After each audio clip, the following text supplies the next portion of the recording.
You carried that baby for 9 months. 9 months of swollen feet, of sleepless nights before the baby even arrived, of doctor's appointments and heartburn and back pain and fear. The kind of fear only a mother knows. Some of you didn't even make it to 9 months.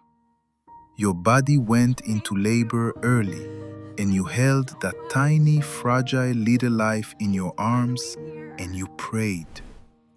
You prayed harder than you ever had in your life. And then you raised them. You fed them when they were hungry. You stayed up through fevers.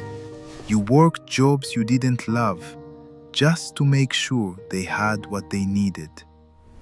You cheered at every small win like it was the greatest thing you'd ever seen, because to you, it was. And now they talk to you any kind of way. They dismiss you. They snap at you. They make you feel like a burden in a life you helped build.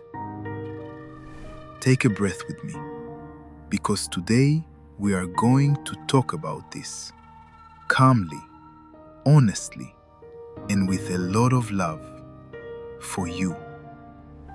There's something that happens in the wild with elephants that I want you to think about. An elephant mother carries her calf for almost 2 years. Almost 2 years. The longest pregnancy of any land animal. And when that calf is born, she is right there, guiding it, protecting it, teaching it how to find water, how to read danger, how to survive. But here's what the researchers noticed. As the young elephant grows, sometimes, especially the young males, they start to push back. They test the boundaries. They challenge the older ones. They get bold. They forget for a while just how much was sacrificed for them to be standing there at all. And you know what the mother does? She doesn't chase them. She doesn't beg. She holds her ground, quietly, steadily, and she keeps living her life with dignity. The herd notices, and eventually, so does the calf. There's something in that for us today. First, understand what's really happening. Adult children who are disrespectful are almost never just disrespectful. Something is going on underneath. Stress, their own unresolved pain, a relationship that's struggling, a life that didn't go the way they planned. That doesn't make their behavior okay, but it helps to know it's usually not really about you. Second, stop absorbing what isn't yours to carry.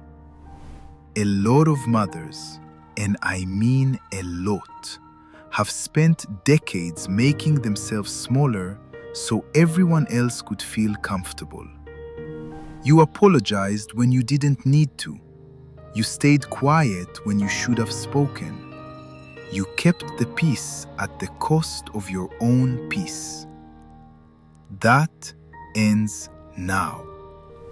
You are allowed to say, calmly and clearly, I love you, and I will not be spoken to that way.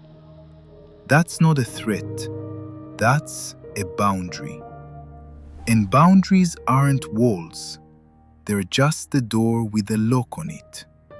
You choose who gets access. Third, stop trying to fix it in the moment. When someone comes at you hot, that is not the time for a deep conversation. That is the time to remove yourself. You don't have to argue.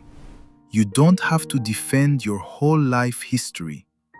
You can simply say, I'm going to step away and we can talk when things are calmer.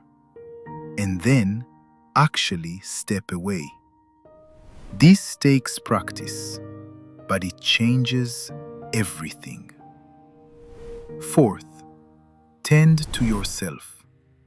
Find the people who pour back into you, the friends, the community, the quiet mornings that are just yours.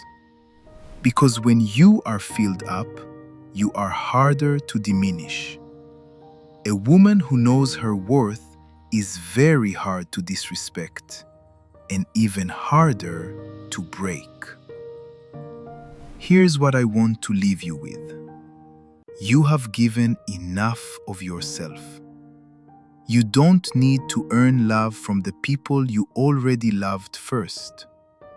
You don't need to shrink yourself to fit into someone else's bad day. You are not just a mother. You are a whole person, with a history, with wisdom, with a life that still has so much ahead of it.